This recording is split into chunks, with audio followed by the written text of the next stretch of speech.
Okay, I want everybody, if you would, I want to do something before we even get started. I just want you to put your hand on your heart or your chest, and I want you to just repeat this after me. Say, I am not a mistake. I've been built and designed by God for God's purpose. I want to open my eyes and my ears so I can see and hear the truth. All right.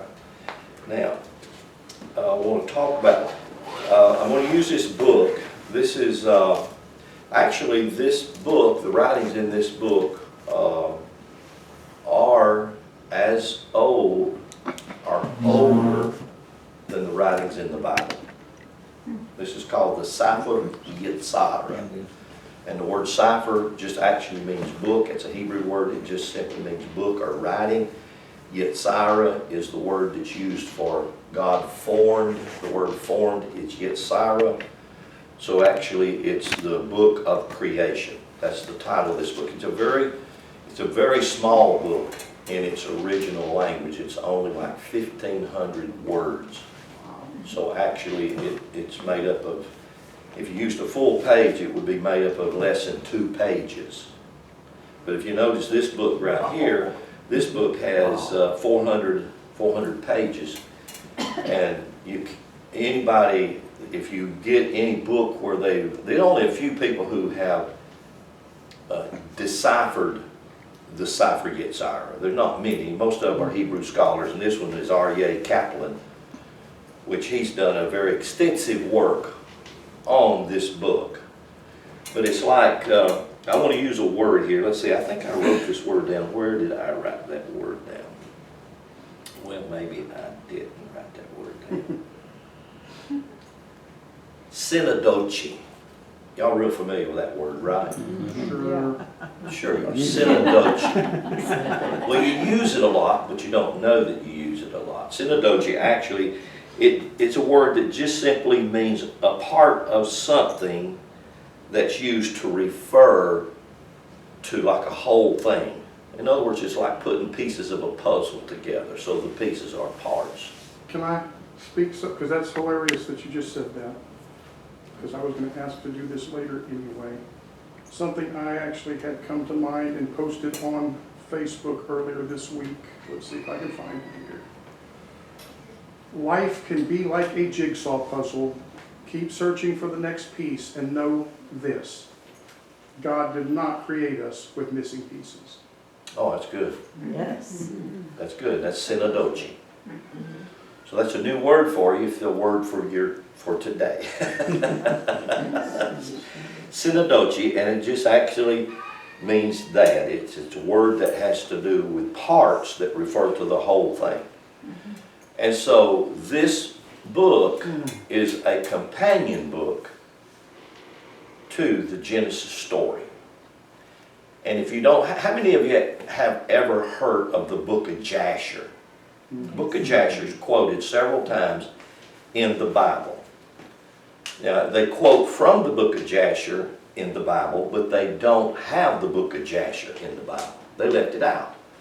But in the places where Jasher is quoted, if you've read the book of Jasher, it clarifies what was said. Is it in the Catholic Bible? Because they have No, extra the book of Jasher is not in Yeah, it. they No, have it's a not lot in of it. extra books in that. No, but it's easily, actually you can actually buy the book of Jasher in a Christian bookstore. I mean, I bought mine 30-something years ago in a Christian bookstore. They still exist? I'm sorry? Christian bookstores still exist? I don't know. I don't know where there's any at. There's one in Cleveland up there in the Church of God country, I can tell you that. There really is? Yeah. I don't think there's one in Dalton any longer, and the one that was used to be in Chattanooga, it's gone out of business, so. There's one in, well, but Cleveland's the Church of God headquarters, and there's one called the White Wing Christian Okay. bookstore up there. I mean, you know, On Keith Books Street. A Million and Barnes and Noble have put some of the smaller mom and pop bookstores, like, actually Connie and I had a Christian bookstore here in Dalton. When we first started, we started our own Christian bookstore. And it didn't last long because not that many people go buy the books. So, but anyway, we had one, and so this book, I'm going to use this, I'm going to quote from it. There's some things in this book that if you never read this book and all the illustrations, this book is full of illustrations and all kinds of things to clarify many of the Hebrew concepts. So when you're reading the book of Genesis and you don't have a companion, you know, I think a few weeks ago I talked about the book of Genesis, or we call the Genesis story the creation story. That's what it's called, which is not a bad title. I mean, that's fine. It's a good title.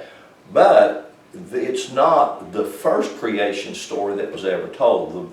The Epic of Gilgamesh, I quoted from that, I used that. I have that book also, which predates the Genesis story. And much of the Genesis story is drawn from the Epic of Gilgamesh. Wow. But see, if we don't know these things, and you read something and people are telling you from a Christian perspective, this is a history and it's a literal story, when it's not. It was not ever intended to be a history or a literal story. It is a book about the temple of God, or the home of God, or the dwelling place of God, which is you.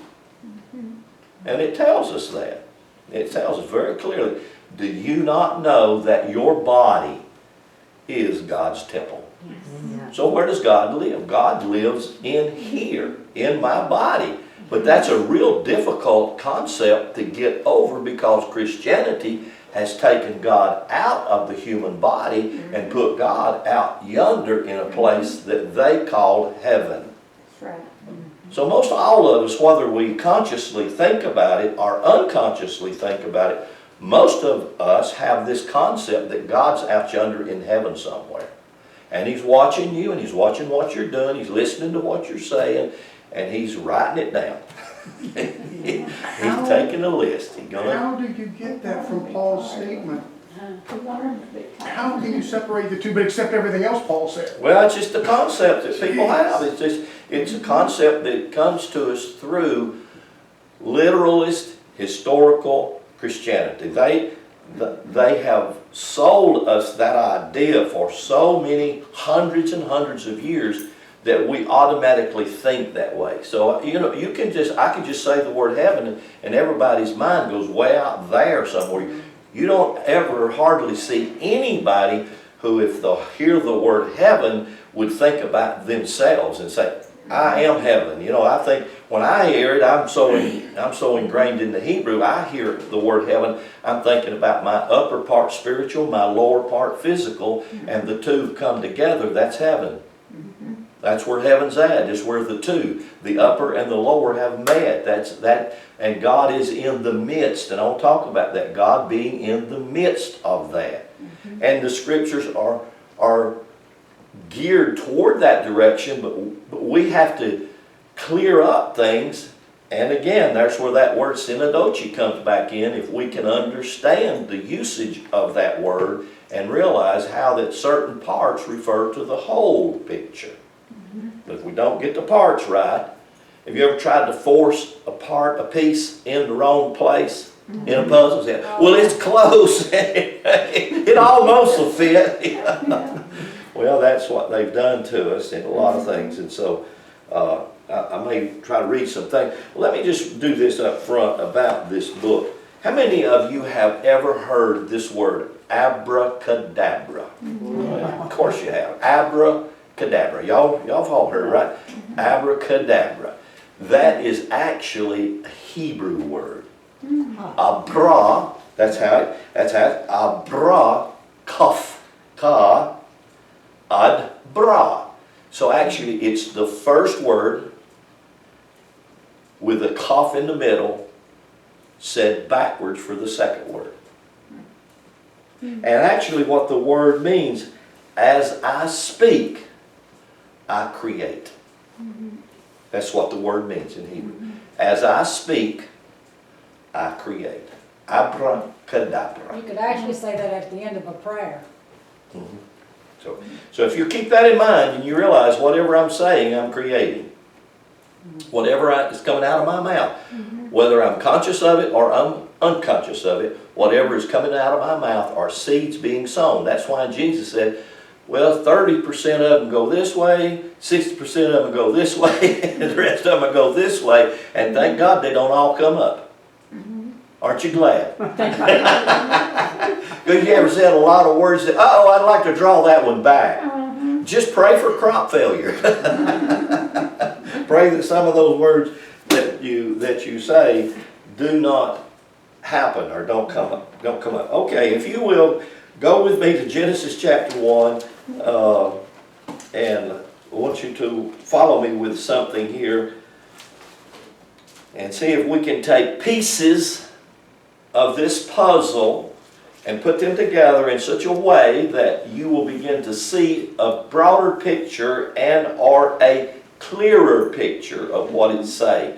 It's using story forms, and you have to remember, stories is one of the best way to communicate an idea, period. But the story is a story. Even though we may have characters in a story, they don't necessarily mean that they're historical, literal, and or real. You use a story. It's just like the story of The Wizard of Oz. All of y'all seen the movie The Wizard of Oz, hadn't you? Or read the book The Wizard of Oz? You know, you've got the 10 men. You realize those characters are not real. Right? The straw man, he's not real, even though it looks like he's real on the movie. No, I mean, I saw him walking down the road, you know, the 10 men, he looked like he's real. They're not real. So when I say that, I'm saying now many of these stories, if not most of them, or all of them in the Bible, are not real. They're like 10 mans and straw men. But they are symbolic, and so they have great importance in their context or in the way that they're used. And if I can take that and apply that with knowledge, then I can see the picture clearer. Otherwise, it don't make sense if you take it literally. And you know that it don't. People are afraid to be honest and say, yes, I know snakes don't talk. People are afraid to do that. I mean, especially, but Brother Lynn, back then, and besides that, I know that snake stood straight up and had legs on the back of his tail because he's got 2 little knots there where there used to be some legs, and God cursed him and said, you ain't going to do walk no more, you're going to crawl on your belly.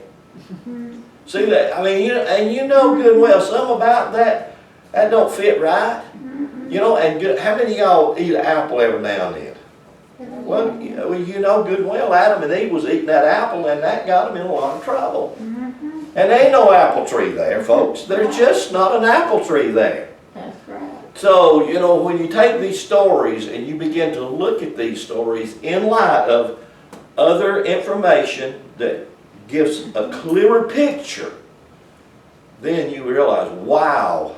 And what I would really, my intent is trying to get all of us to say, wow, and look at me, look at myself clearer, and realize I'm not what the world has said that I am. I am truly God's creation. I'm not flawed. I'm not a mistake. I am truly God's creation. I'm a miracle. So if you look at yourself and you start to think about that, I'm a miracle, and then not only am I a miracle, I'm all powerful. And my words are filled with power because my words are God's words. They're creative. So I'm creating, abracadabra, I'm creating while I'm speaking. So again, coming back to that very core part to know myself. That's the ancient aphorism above the doors of any temple. Know thyself. So Genesis 1:26, if you look at this with me. Genesis 1:26. It says, and God said, let us make man in our image. There is no Hebrew word for our. So that's just an added word. There's no Hebrew word for the English word our. So, you know, if we use the word our, me, mine, and ours, we're using that to kind of, in a plural sense, to incorporate something, right? But this actually, what this says right here, and God said, let's make man in an image. And so that word in an image, the word image here in man is important. So you have to kind of get the picture now. Two words that's used back and forth in Genesis account is the word man and the word Adam. They're the same word. And so I say they're the same word. I say it, I do it. I'm going to spell that one word up here. It's spelled in Hebrew, Aleph, Dalit, Mem. That's how it's spelled in Hebrew. And it's the word Adam, A-D-A-M, or it's the word man, M-A-N. And here's the sad scenario about the use of these two English words. When you and I read these two English words, we are thinking of a male character, period. See, and that's not what this word means in Hebrew. Adam, Aleph, Dalit, Mem, actually it means humankind, so it refers to both male and female. So if you were to go through there, in every place you read, well, let me back that up, because not every place, because they use the word man in English loosely when the Hebrew does not. In other words, there are some places in here where the word man is used in the English translation, and it's the Hebrew word Esh. And of course, the Hebrew word Esh is obviously not Adam. It's Esh. Spelt different, sounds different, means different. That's generally the case, right? And I use this analogy. I said, you know, my car is not my tractor. So my Adam, my vehicle, my body, is not my tractor, my work. Right? You don't get in your tractor and go to Florida. Right? It would be foolish. It would take you a long time. So you're not going to do that. So why do they do that? Why do they take a word, different Hebrew words, and use one word, Adam or man? Well, I suspect that the problem of them doing that is to continue to manipulate and control you and me. And we haven't thought about it that way, but that's my thoughts on why they've done. They're smart enough that they know better. I mean, the Hebrew scholars knew better. They knew the difference in Esh and Adam. They knew the difference. They had to know the difference. But they go through here and they say, well, we're trying to tell a story. Let's manipulate the words so that they can't get the concept and the idea of what's really being said. Because when you look at the word Adam or the word man, you're talking about humankind. So when you talk about humankind, is that male and female? Absolutely. It's all of them. Red and yellow, black and white, doesn't matter, man or woman. They're all precious in God's sight. They are all Adam. It tells you that in Genesis chapter 5. It tells you that very thing. Why they didn't go over and read that, I don't know. It said, and God called their name, man and woman, He called their name Adam. Both of them, man and woman. So why didn't they just say humankind?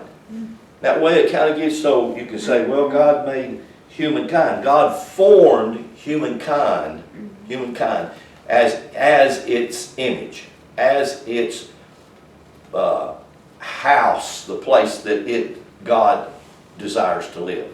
Because, you know, to just say the word God from a Christian perspective or religious perspective, most people are going to draw anthropomorphic ideas. I mean, aren't you? Most people, when you say God, don't you see an old gray-headed man? Most people have been taught to think an old gray-headed man. How many of you ever seen an old gray-headed woman when you said God? No. But God is hermaphrodite. God is both male and female. Because God is energy. God is essence. God is power. God.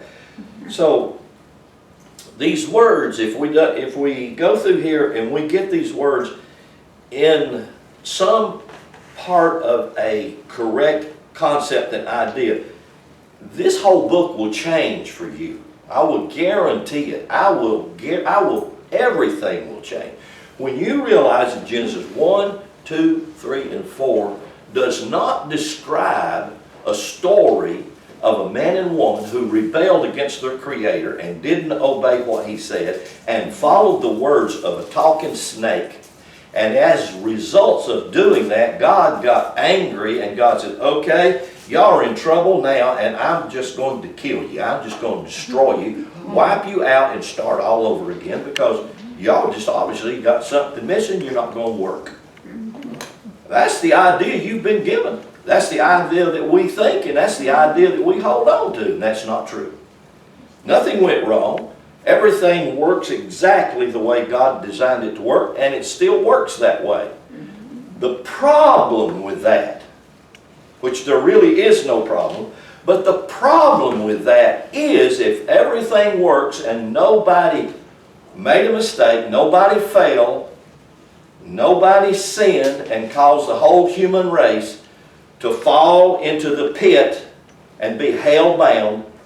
The problem with that is if that didn't happen, then you do not need to redeem man. That's right. To draw him out of the pit. Yes. And that really has a lot of repercussions as you go through the rest of the books. Ooh. But if you can realize that the rest of the books are about the deposit of God in the physical body, and that deposit of God in the physical body is there not to control the body, but it's there to fulfill the body. And the only way it can do that is if the body of its own volition decides to raise up that power within itself. And that's called the resurrection. So all the ancient stories talked about the resurrection, but it was the resurrection of the God-man, i.e. God in man. All of the stories, whether it go into Greek mythology, Babylonian mythology, Egyptian mythology, or any of the ideologies, all of them had to tell this story. And the story is God's in you.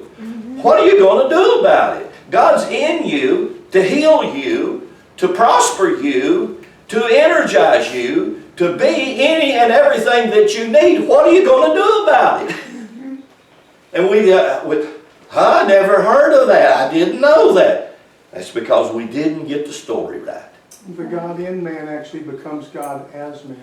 Exactly. Exactly. So when you look in the mirror, you're looking in the face of God. And everybody thought, well, I'm looking in the mirror, I'm looking at the devil. that could be true too. Not realizing, now listen to this. Greek mythology, dues daemon inversa. That's a word that's used in Greek mythology, is that the demon is your image in reverse. So the culprit that keeps us stuck in many of the trenches or ditches that we get stuck in is my own self. And I can call it the devil. I can blame it on Lucifer, the devil. You know, and I'm going to get onto that one day, not today I don't think, but Lucifer is used one time in the King James Bible only. It's not even used in a New American Standard, New International, or some of the newer translation, Amplified. As a matter of fact, I would encourage any and every one of you, if you don't have an Amplified, get you an Amplified, go to Isaiah 14 and read the footnotes. There's a half a page of footnotes on the word Lucifer from the Latin in the Amplified Bible. And those notes are excellent. From the Latin? So it wasn't Hebrew and it wasn't Greek. No, it's not in Hebrew or Greek. It's not in one. Latin put it in for one It's just in word Latin. in one place. One place. And you know, you all have been told, and you all have, you know, coming back to this word synodochi, you've been told of this word Lucifer referring to something it doesn't refer to. The word Lucifer is a word in Latin that describes the planet Venus that 6 months out of the year rises before the sun rises, and the planet Venus is called the bringer of light.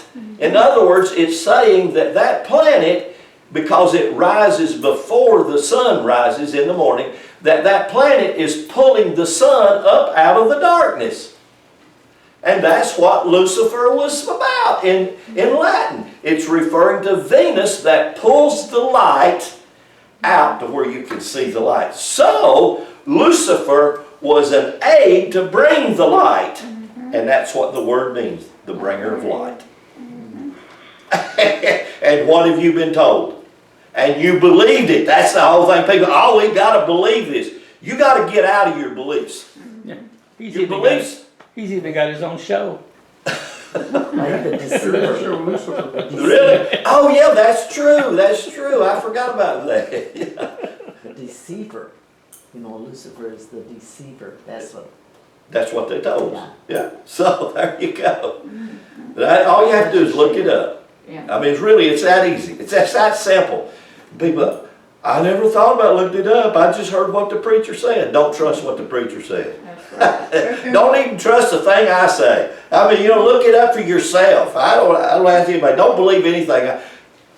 Check it out. The saddest thing is, though, Lynn, it didn't belong there anyway. No, it didn't. One Latin word thrown into a Hebrew group of Exactly. stories that preceded a group of Hebrew Yeah. language stories. One Latin word. Why was it thrown in there in the first And boy, I'm place? telling you, it did get a lot of attention over the years. And a lot of stories built from it. A lot of lies. A lot of lies.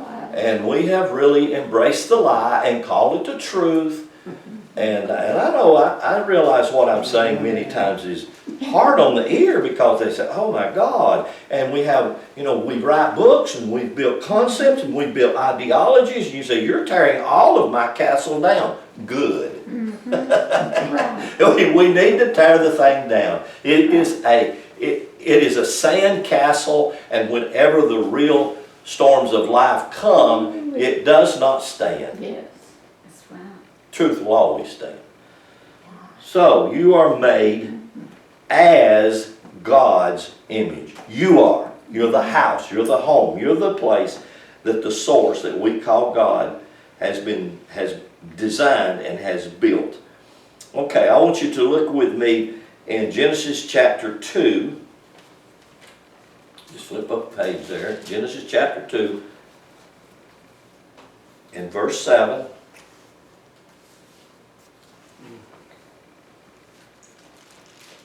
I'm sorry, let's go to verse 9. I was working on the word form, Yitzhara, which I use in this book from Cipher Yitz. Verse 9, Genesis 2:9. It says, and out of the ground made the Lord God to grow every tree that's pleasant to the sight and good for food, the tree of life, also in the middle. Everybody say middle. Middle. You see the King James translation? It's midst, Yes. in the midst. Actually, the word midst is tavok. Tavok. And actually, the word, I'm going to put this on the board. This is called the Kabbalistic tree of life.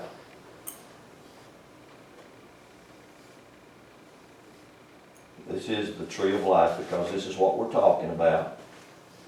And, okay. This is called the Kabbalistic tree of life. It's made up of 3 sets of trinities. 1, 2, 3. Okay, it's made up of 3 sets of trinities. It's called the Kabbalistic tree of life. And so this word right here, tavok, in the midst, is, I'm going to show you right here. This is called, in Hebrew, that's something that's there and it's not there. And it's probably one of the most important things that's there that's not there. Okay? And once you start to see that's there, that's not there, that's in you, wow, it changes stuff. You begin to, oh, really? And so if you'll look at this again with me, in verse 9, out of the ground made the Lord God to grow every tree that's pleasant to the sight, good for food, the tree of life also in the midst. Now the tree of life also in the midst. Now this is the same tree. This tree has a trunk and fruit, okay? And then this is the tree, okay? The tree of life. The Hebrew word life is the word che. Che. And actually you cannot see the life that's living you. You can't see it. You can't see the life. You can't. Can anybody in here see the breath that's in this room? No. Breath is in this room. Yeah. You cannot see it. But if you did not take it into your body, you ain't going to live. That's right. I mean, stop breathing. I tell you what, has anybody got a stopwatch? Let's go ahead and stop for 2 minutes. It can be done, but you got to train yourself to do Yeah, you it. have to build up to that. You got it? Really? But you Yeah. can do it. You can do it. But see, most of us say, I can't hold my breath for a minute, 2 minutes, 3 minutes, 5 minutes, No. 7 minutes. Go beyond 10 minutes and you're gone. Can't see it, but it's here. Well, you know what that's called in Hebrew? Ruach, spirit.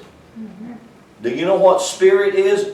God is spirit. You mean to tell me, Brother Lynn, God's filling this room and I can't see it? Yeah. Absolutely. That's exactly what I'm trying to tell you. God's filling this room and you can't see it, but every time you inhaled, you took God in you. And do you know what God does every time you inhale? You need to pay attention to your breath. Pay attention to your breath. Learn to breathe deep. Deep breath takes God deep into your being. And when you take that breath deep into your being, it goes through your nose, into your lungs, and out of your lungs, into your blood system. And you can take a pen and prick anywhere on your body. And what do you think will come out? Blood. You can prick the bottom of your foot with a pen. I mean, you know, your whole body's filled with blood. It's filled with God. Leviticus tells you, Leviticus 7, that the life of the body is in the blood. That's right. And the life is, I mean, the blood is what the blood is because the air, the ruach, God goes into your body. You're the house, you're the temple, you're the living place where God is at. That's right. Now, that means you are all powerful and don't know you're all powerful. That means you have unlimited ability and don't know that you have unlimited ability. And what you've convinced yourself of is, I'm limited, I'm stuck here, I'm just the way I am, I'm only human. No, you're not just human, you're divine. You're divine, and you have divine essence, you have divine ability, and you have divine power. Look at this word midst. That's the word middle. And actually the word means core. Here's what it means, core. And here's what we use a lot. I'm guilty of this, and I'm trying to work to where I don't use it as much. Here's what we use a lot, is we say H-E-A-R-T, heart. Right? If I'm talking about your heart, if I said that the tree of life and the tree of the knowledge, see, the tree of life, the air, the life of a tree is in the root system of the tree. It's not in the leaves. It's not in the part of the tree that you can see. It's in the part of the tree that's under the ground that you can't see. If you destroy the root system of the tree, will you see the top of the tree? It'll die, it'll wither, it'll be gone. The life of the tree is in a dimension you can't see. It's under the ground. That's the life. Now the fruit of the tree, Ra and Tov, you can see that. In other words, the left and the right side of the tree. You can stand and look at the tree and you can see the right and you can see the left. You can see what the tree is. You can see the fruit, the results. Jesus said you'll know a tree, what? By what you see. Right? That's the tree of the knowledge of. That's here, this word right here. That's in the midst. That's in the core, heart. Now if I said heart, what do you think? Show me what you think if I say heart. I'm saying heart, show me what you think. Exactly. The thumper. Right here, that's it. That's what you think. Your thumper. Now if I said your core, what do you think? See, now if I said core, you have to think deeper because now you're not just limiting it to your heart. Where is your core? Well, your core is from the top of your head to your sexual organ and everything that's in the midst thereof. That's your core. Just like right here, the top, this is the tree, Kabbalistic tree of life. It's all in this book right here, the Sefer Yetzirah, is more about this, the tree of life, than anything else. That's what this book is about. But that's also what Genesis 1, 2, 3, and 4 is about, but we just don't know how to extract it. Religion has blinded us and sidetracked us. So when you get right here to this passage where I'm at right now, it's hard to get past that and see really all that this is saying.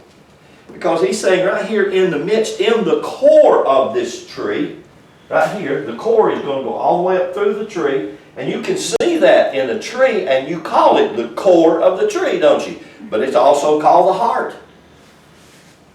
You can look at all the little stripes. If you cut the tree down, all the little stripes, you can look at that one right in the middle, and you call that the core. That's the heart. That's the life. That's where it's all at. So, he says right now, in the midst, in the core of the tree. That word midst is used in Genesis chapter 1, it's used in Genesis chapter 2, and it's used in Genesis chapter 3. And it's very important. And in each place, it's always referring to the core. Now, this little dotted thing right here is connected to the core. I'm just going to draw it up and down. Connected to the core. This comes out of the unknown, and it's called de'at, and it's translated for the word knowledge. And actually, it just simply means a divine ability or a divine knowing. It's something that's inside you. It's something that's within your being, and it's something that you know. If I said knowledge, many times you can think of, well, he's got a lot of knowledge, and you would associate that. He's read a lot of books. What if he hadn't read a lot of books and he still got a lot of knowledge? That kind of, huh? How does that work? Well, that's Sod Gadaru. That's the way Sod Gadaru is. He hadn't read a lot of books, but he's probably considered one of the wisest men on the face of the earth. Got a lot of knowledge. Where does he get it? He got it right out of his core. You can do the same thing. You and me can learn to tap into the core of my being. How do I do that? I can do it through meditation. I can do it through prayer. I can do it through breathing. I can do all kinds of different practices, and I can tap into my core. When I tap into my core, I'm tapping into the de'at. It's a window. It's a door. And that window or door is into the divine, i.e., God. It's into essence. And so all that's happening right here in this book that's beginning to do a picture of a physical body. I do the little stick man for the physical body because it is the physical body.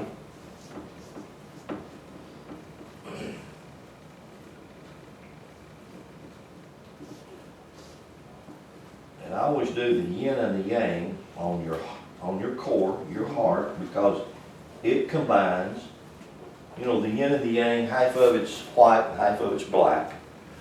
And the reason it's that is because it refers to your divine nature and your physical nature as one nature. going up and down with your endocrine glands or your karmas, that center area is green. Exactly. And Yeah. you've drawn many times where the endocrine system makes an X and it crosses right there in the middle. Yeah. And what does Genesis tell us about the two trees in the midst? Part of what you're right here talking about. Core. The knowledge of good and evil and the tree of life are just two sides of the same tree. Exactly. In your core, Same in thing. the center of the what? The garden. What color do you think of when you think garden? You think green. Green. And that's right in your endocrine system, your karma system. That's the color that spirit, we can call all these other religions, that spirit gave that. Amen. Yeah. Your So garden this- is right there. This that I draw here is Genesis 1:1 through Genesis 2:4. It's called the 7 yawns. We got 1, 2, 3, 4, 5, 6, 7. 7 endocrine glands, 7 facets of your life. That's this right here in the middle. This is in the midst, in the core.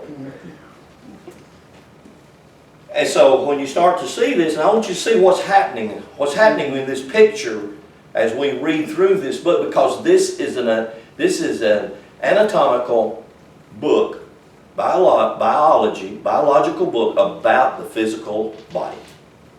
You, in other words. It's a picture of you and how you are marvelously and wonderfully made and put together. You're not a mistake. You're exactly what God made. Now, do you make mistakes? Of course you do. Why? You live in a dimension of hot and cold. And God put you here on purpose, for that purpose, so that you can see what the hot feels like. You can see what the cold feels like. You can see what that tastes good. You can see what don't taste good. But that's according to your palate. You know, a lot of people don't like hot, spicy food. Right? I don't know what the problem is. It doesn't agree with them. It hurts. It burns. Right, Kirby? That's right. It burns. It burns. It's A good. lot of people don't like liver, like me. Oh, I love it. Yeah. I like cow's liver, chicken liver. Yeah. Yeah, I mean, you know, so everybody has taste buds that's different. And the only reason they are is that's just how you have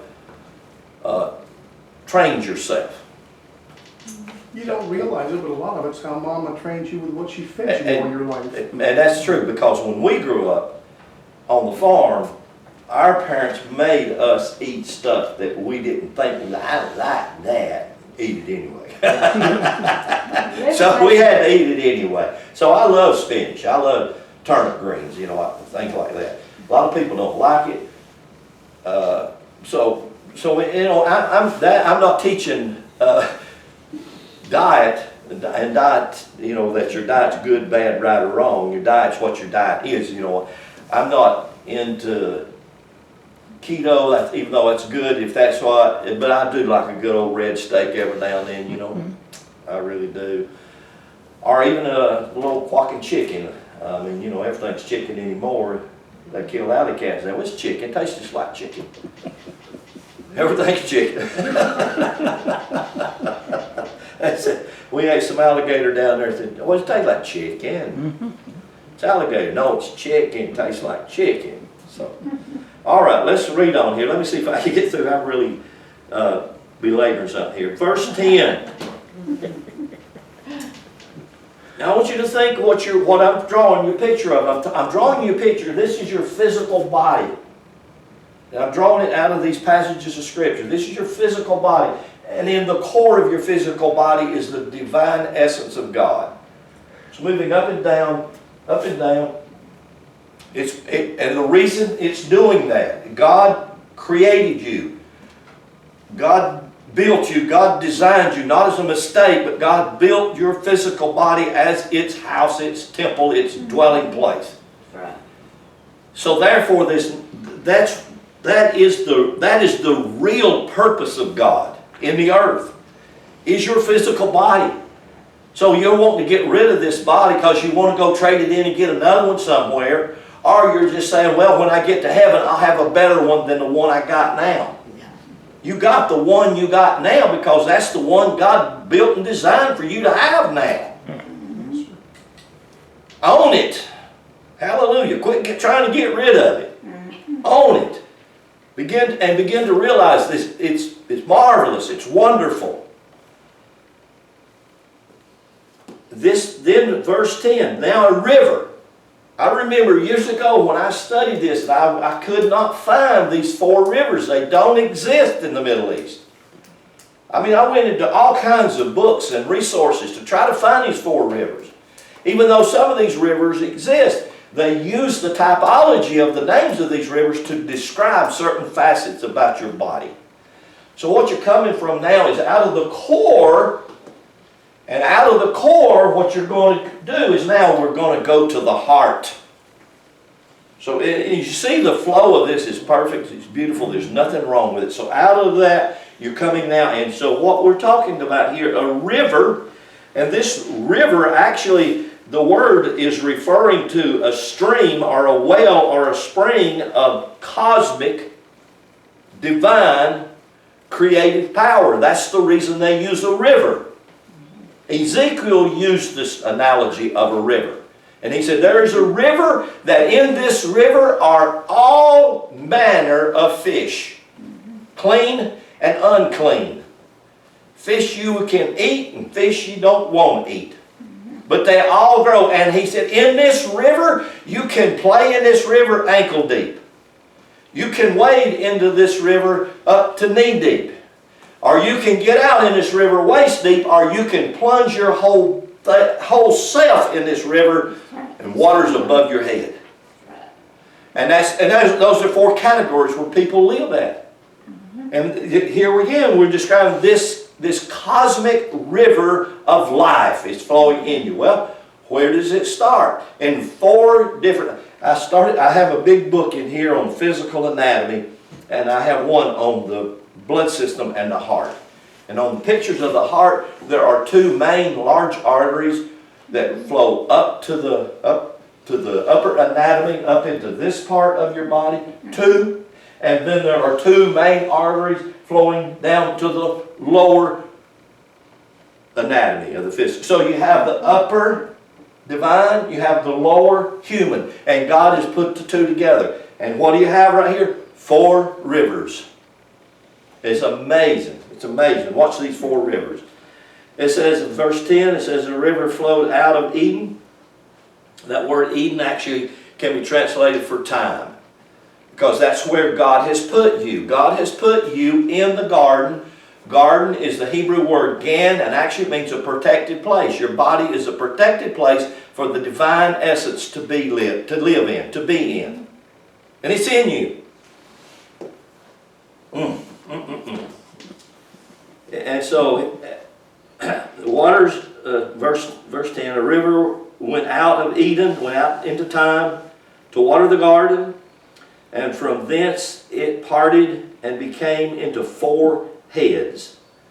The name of the first is Pison, and the word actually Pison, it actually means the carrier of the highest degree. In other words, the Pison is referring to the Spirit. That's the first that's working in you. The Spirit is the highest degree of essence that you have. And that's what the word Pison means. And look where it says, and which compassed the whole land of Havilah. The word Havilah actually means to the inner travail, and it refers to a place that's inside you that's necessary for you to bring forth your manifestation. That's what that place that this river is from. It's for you to come out of the core of your being and bring forth your manifestation. All right, then the name of the second river is Gihon, and the word Gihon actually means movement, and it's referring to the divine breath that goes into the blood, into the lungs, and flows into the blood. And it's from, notice it says where this river is at, Gihon, who compasses the whole land of Ethiopia. Ethiopia means darkness. Darkness refers to physical matter. Physical matter is called dense darkness. And that part of this river flows into the whole physical body from the top of your head to the tips of your toe. Through this blood, through this system of the heart. And then verse 14, it says, in the name of the third river was Hiddekel. Hiddekel just simply means generative fluids, and the generative fluids are those fluids that flow out of your gonads or out of your organs. That's the fluids that this is referring to, the generative fluids. And this one right here, Hiddekel, that goes forth toward the east in Assyria, and the Assyria has to do with physical and or sensual movement. So all I'm doing is I'm taking these names, and you can actually get a book and it will help you to see what these different names mean in metaphysical terms. And that's all you have to do is you just take and realize, oh, okay, so yeah, there is a place of Syria. Yeah, but what does that name mean in metaphysical terms? And when you start to look at that and you realize, wow, it refers to the physical body and all of its different aspects. So you take a name, you think it's a country, and you realize, oh, it's referring to certain facets of the physical body and how the body is designed to work and how that it does work. Okay, then come down to verse, where did I get to? Verse 14. And the name of the third river is Hiddekel. That is it which goes toward the east in Assyria. And the fourth river is the Euphrates. And the Euphrates is referring to the entire blood system itself. The blood that flows from the top of your head to the tips of your toes. So these four rivers actually talks about the four different aspects of life that flows inside your physical body. And the places are descriptive of different facets of the physical body, so that you realize that that's in the midst, or that's in the core of you, which is your heart, your thumper, you know, that's flowing from the core, from the top of your head. That's what this is all about. And from here, when we get into Genesis story, we start to unfold this story, we get into Genesis 22, 23, and 24, then we get into the nervous system, because now this is referring to the blood system and the physical flow of life that goes all over the physical body. Then the next system that he's going to begin to talk about in this unfoldment will be the psychological system, which to me, even though it's listed as part of the last system, is one of the most important systems that's in the physical body. And we missed it. We didn't realize that the Esh and the Esha was referring to my psychological being, where I'm at. And most every one of us are stuck there somewhere. We have more psychological problems than we have physical problems, because generally it's your psychological problem that's affected your physical problem. And you get the psychological problem straightened out, your physical part will just of itself heal itself. Hallelujah. So where is the problem become more? In the psyche. In that very place that we lack enough teaching, and this unfolds it beautifully in the last half of the second chapter and all into the third chapter, dealing with this psychological system of the Esh and Esha, which was called the husband and the wife. Had nothing to do with Adam marrying an Eve. Nothing at all. It had to do with your right brain in union with your left brain, and the two of them creating the offspring of your life.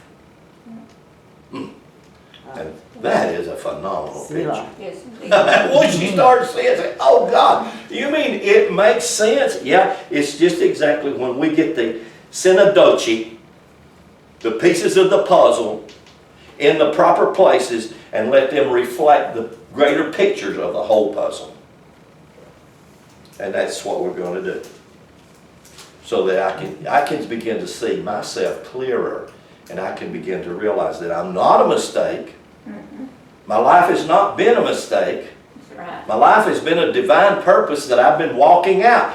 Did I get stuck in some of the ditches? You sure did. But you know, it's time to get out of the ditch. You know, and maybe even right now there may be some help to pull you out of your ditch. You know, grab hold of it. Grab hold of the truths and let these truths begin to pull us and draw us out of the places that we have been so stuck in our own ignorance. Hello, have you ever been there? I get there a lot, you know. My own ignorance created some of my chaos. Not all of it, but some of it. Yep. But when I start to shed some light on it, I begin to see the truth. The truth is designed for one purpose. Not to prove anything, but to set you free. That's what the truth's all about. You shall, Jesus said it, John 8, you shall know the truth. I'm not talking about believing. I'm not talking about trying to believe this or trying to believe that. I'm talking about knowing what's going on in the core of your being. And realize that what's going on in my core is there is a divine essence, a divine power, a divine ability, and I'm breathing it every moment of my life I'm living. Hallelujah. You know, when you put a puzzle together, you start with a border all the way around. And then you start going to the inside. If you try to put a puzzle together from inside out, it would just be really hard. You'd get there eventually, but it would take you a long time. So you form the border first and then go to the inside. Well, now I know why I'm so screwed up. I always started wherever I could find pieces that fit together.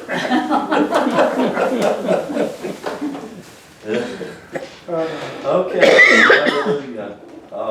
Just to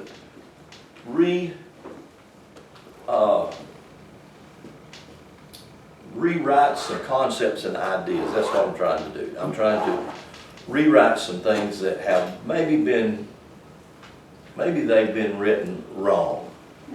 You know, give it the benefit of the doubt. Give it that. And some people get stuck on things I say, and I know that. And oh my God, you don't believe that.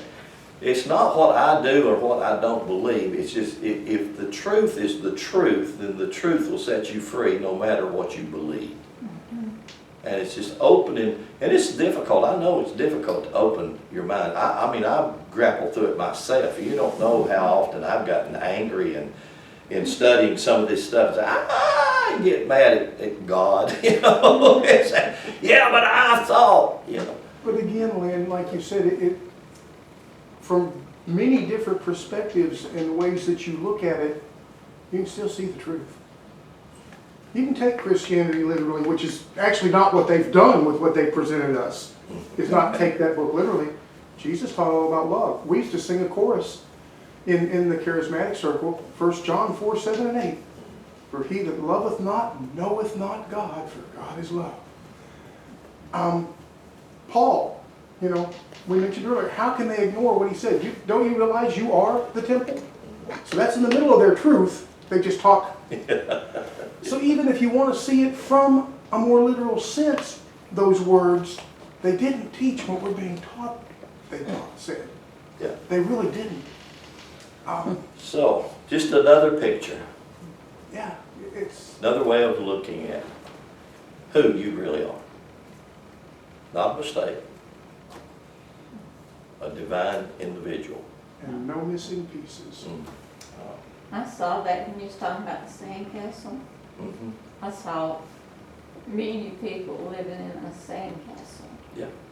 And here comes the rain, here comes the wind, and it has to blow that outer crust off of you. And when it's off, out comes the light. Yeah. Well, Jesus said in Matthew 7, he said, the storms will come. Yeah. I mean, that because, you know, and here again, and we get all the way down into the curse. Because that's a really bad word to use for tension, because this is a world of tension of hot and cold. Nothing here grows without it. And when we realize that the name Eve, Ha'eva, actually means the life of everything living. It wasn't a woman that was joined to a man. It's the life of everything living. The tree out there has got Ha'eva in it. That's the way I understood it too. So when we start to see that and we realize, and the only way that life of everything that's living will live is it has to have the tension. It has to have a sunrise, and it has to have a sunset. It has to have a hot, it has to have a cold. And without that, it will not have life. And you know what? We translated that for curse and thought God was mad. It's a real poor choice of words that the translators use. And when we see that, you got all your core, you got your rivers, you got your life flow, you begin to realize, hey, that Nachesh serpent happens to be this energy flowing in my core. And if I don't have that energy flowing in my core, then I won't know that I am the image and the manifestation of God. And it tells you, they're going to know that they're like God. And we thought that's a bad thing. That's a good thing. Yeah. So, okay. All right, anybody questions or comments or anything else? Hallelujah. Okay.